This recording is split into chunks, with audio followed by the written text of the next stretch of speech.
what does it take to be great, right? What does it take to maximize your full potential? And to talk about that, I have this gym bag here, right? So in this gym bag, what do you have in the gym bag when you play sports? Somebody tell me, just put your hand up, okay? What you have? Shoes, okay, shoes, basketball. Somebody else, give me something else. Any sport, what do you have in your gym bag? Yep. Bats. Bats, good. What else? Socks, what else? Water, what else? Catcher's gear. Catchers, okay, good. So no matter what sports you play, you have to have the right things in your gym bag.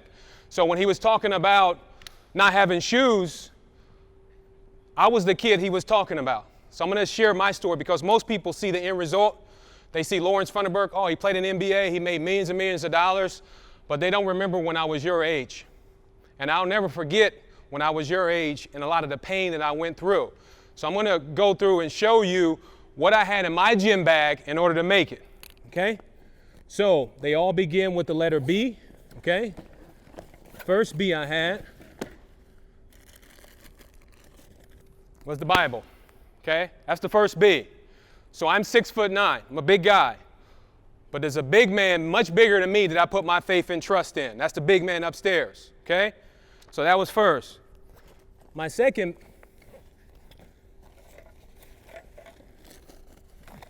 B was books. So most people know Lawerence Funderburke as a basketball player, okay? Guy who played in the NBA, guy who was an all-state player, All-American in high school, played in college. Most people don't know that Lawerence Funderburke always cared more about academics, about this right here, than he ever did about sports. Most people don't know that about me. So on any given time, I'm reading between 7 and 10 books at any given time. I love to read. When you read, you expand your mind. Particularly growing up in poverty, I had to have something much bigger than just a basketball or a football, okay? And I had to start with books. And of course, the last B was basketball. Basketball. How did a poor kid from the projects who was told, you ain't never gonna be nothing, you ain't never gonna make it, you ain't never getting out of these projects. People told me that all the time. And they tell kids in the inner city, a lot of you grew up in a very privileged environment, and there's nothing wrong with that. But think about kids who don't have two parents, who don't have a good place to come home to, good food in the refrigerator. A lot of kids really, really struggle. You're very, very fortunate. And you're very, very blessed, particularly if your father is involved in your life, to have a father. Now, let me tell you a little bit about how I grew up, okay? I grew up in a neighborhood called the Sullivan Gardens Housing Projects. West side of Columbus, it was next to Cooper Stadium. It was the meanest, the baddest, the toughest neighborhood in all of Columbus. They shut it down in the late 1990s because it was just that bad. 18 years I grew up in that environment. 18 years I grew up on welfare. 18 years. I keep a food stamp in my pocket. It's a food stamp that we had to use to buy groceries. I keep that in my pocket as a constant reminder about poverty. And even though I take showers all the time, the stench of poverty, the smell of poverty, I'll never get it off of me. And you know what?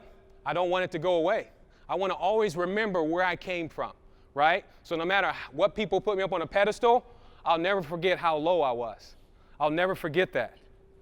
Now, let me share you some of the people who I grew up with, okay, in my neighborhood. Drug dealers, gangbangers, okay, people who did all kind of criminal mischief in our neighborhood, okay? I grew up around all these people my whole life. As a matter of fact, they were considered normal to me. That's kind of the folks that I grew up with.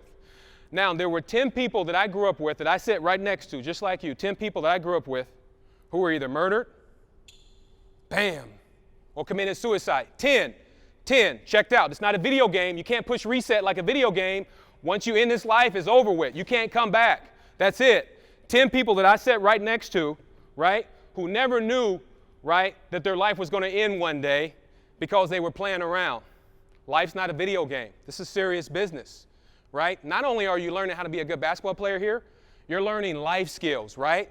Teamwork, dedication, hard work. That's what you're learning. Every time you come on the court, you should consider it an honor and a privilege to give it your best. to give it your best. Every day you wake up, you should give it your best. Now, the thing that most haunts me is the fact that I didn't grow up with a father, right? I grew up in a single-parent household. I grew up with my mom, and I had 3 older sisters. And let me tell you something. It was rough growing up in a house full of women, 3 older sisters. It was tough. They used to make me play with doll babies. Yeah, they used to put lipstick on me, dress me up in girls' clothes, but it's all good. I turned out all right.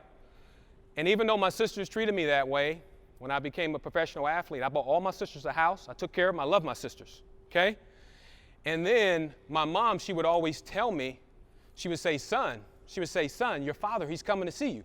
So I would wait all day. I would wait, and I would look outside. And I would look, and I would wait,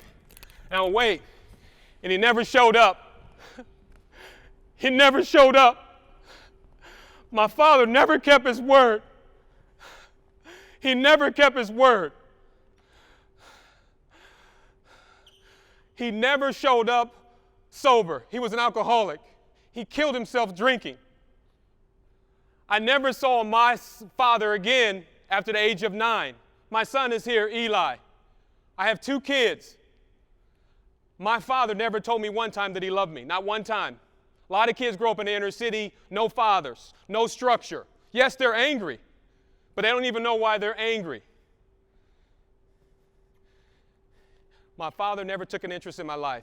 Some of you, I see your fathers. They're here. They're very involved in your lives. I don't even know what it's like to have a father. My father died when he was 40 years of age, killed himself drinking. Did I go to his funeral? Absolutely not. I didn't know him. I don't go to funerals of people I don't know.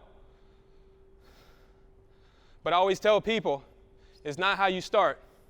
Nope, Lawerence Funderburke's life, jacked up, messed up. People used to write about me, say a lot of bad things about me, didn't even know my story, right? But it's not how you start, it's how you what? Come on, it's how you finish. It's how you finish. You got to finish the game strong, just like you did out here. You got to finish strong. That's what life's about, right? When you wake up and you're hungry and you go to bed hungry, you say, what am I going to do in my life today? What am I going to do? How am I going to make it? 3 B's I used: the Bible, books, and basketball to make it. Every day I said, I'm going to be great. I'm going to be great. In the 8th grade, I got cut from a basketball team. Coach said, you're not good enough to play. He said he cut me from an AAU team. And I said to myself, I'm going to be the best player in the country. People laughed at me. You ain't going to be nothing, man. You ain't going to be no good basketball player. I worked, and I worked, and I was close to my goal. I wasn't the best player in the country, but you know how high I was rated? Number 2. The only guy who was rated ahead of me was a guy by the name of Kenny Anderson. And I was even rated ahead of Shaquille O'Neal. We came out of the same class. Now we know who had a better career. It wasn't me, okay? So Shaquille O'Neal, I came out of the same class, but I finished number 2 in the country. Why? Because I had a goal, I had a vision, and I said, I'm going to make it. I'm not going to be like a lot of the kids in my neighborhood. I'm going to get out of here. And I'm going to use basketball, and I'm not going to let basketball use me. It's not going to use me. Basketball's not going to use me. So when I watch you, when I was watching some of you, right? I'm watching. You don't even know who I am. You didn't even know. Just some tall guy walking around. But I'm watching you. Everything you do, people are watching. Your personal brand, right? This is my brand right here. Now, I was one of the top players in the country in high school and college. And you know what? When I was in college, I had a real good time. I partied a lot. And guess what? I paid a heavy price for it. Because I thought I was going to go in the lottery. I had an NBA scout tell me, they said, Lawerence, even though you have lottery talent, no one is going to draft you in the lottery. This is what he told me. He says, you're too big of a risk. Attitude problem.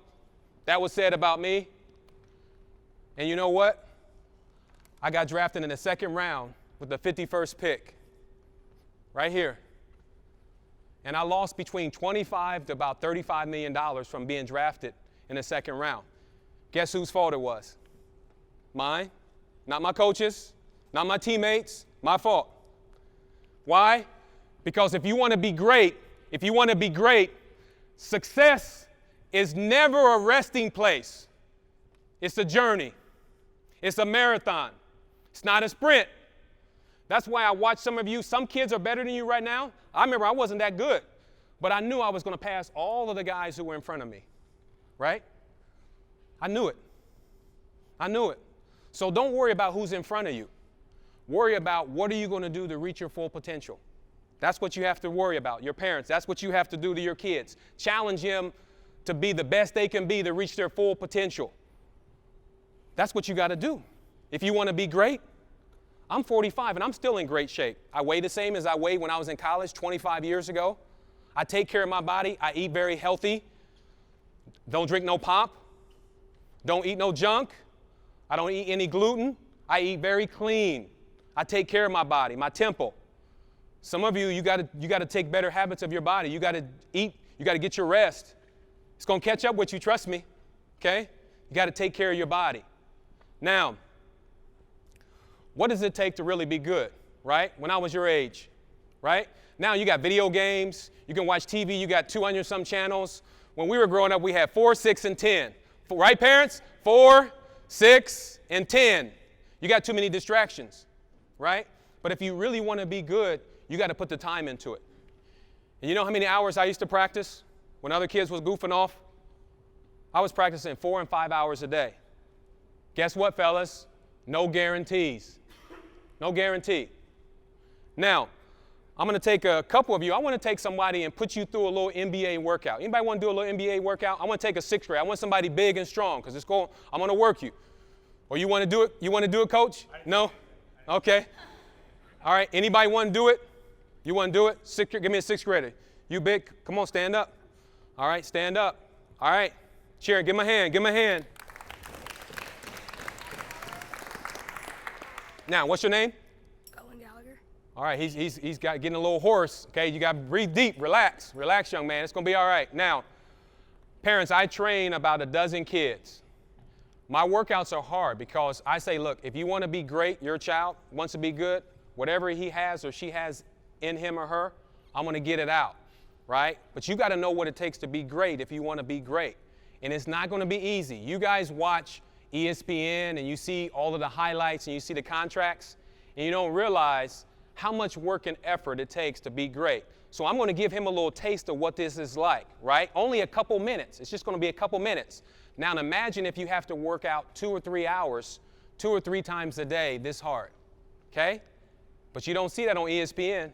They don't show you that, okay? They just show you the highlights, okay? You got that?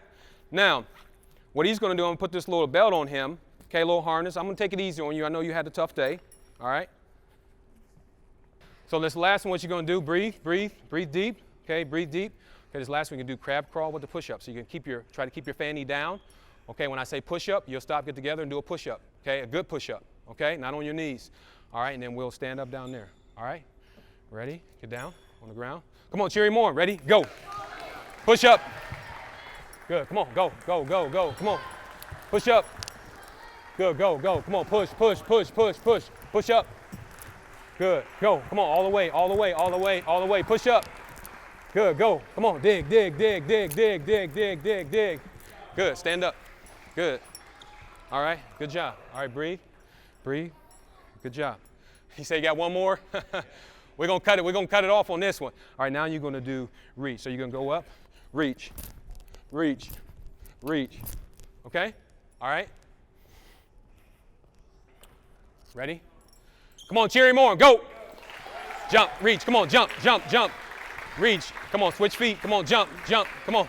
Reach up there, reach. Come on. Good, come on, go. All right, good. Good job. Give him a hand.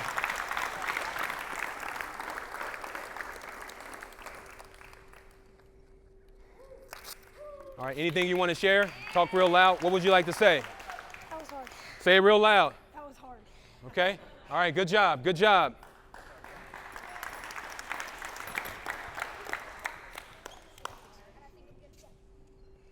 2 minutes. 2 minutes. 2 minutes. That's it. 2 minutes. 2 minutes. It's work. It's hard work. Hard work to be great. Okay? You're learning a lot of skills here, right? It's a lot. A lot of work. Now, a couple minutes left. I want to open up to you any questions you might have. If you have any questions, parents, you have any questions, but I want to hear from you.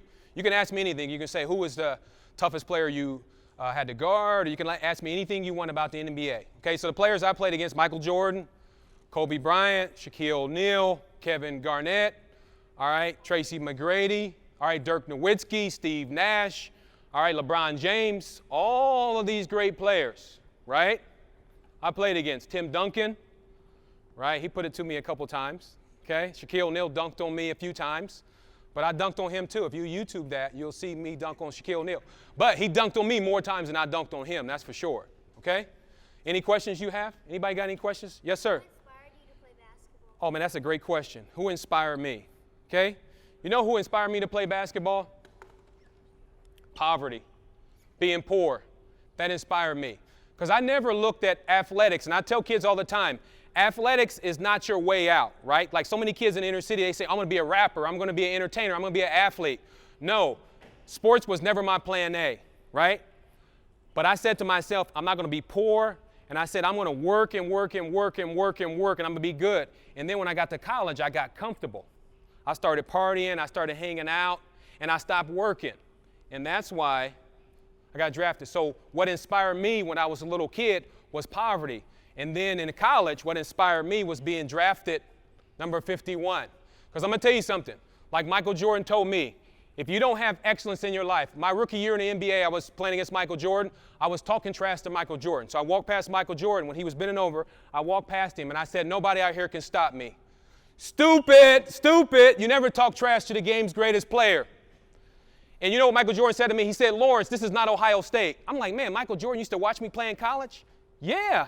Why? Because they want to see who their competition is going to be. So they got to watch who's coming up. But he said to me, he says, this is not Ohio State. He says, you're on a whole nother level now. And he said, you know what? You got to bring it every day. How many championships did Michael Jordan win? 6. You got to bring it every day. Can't take days off.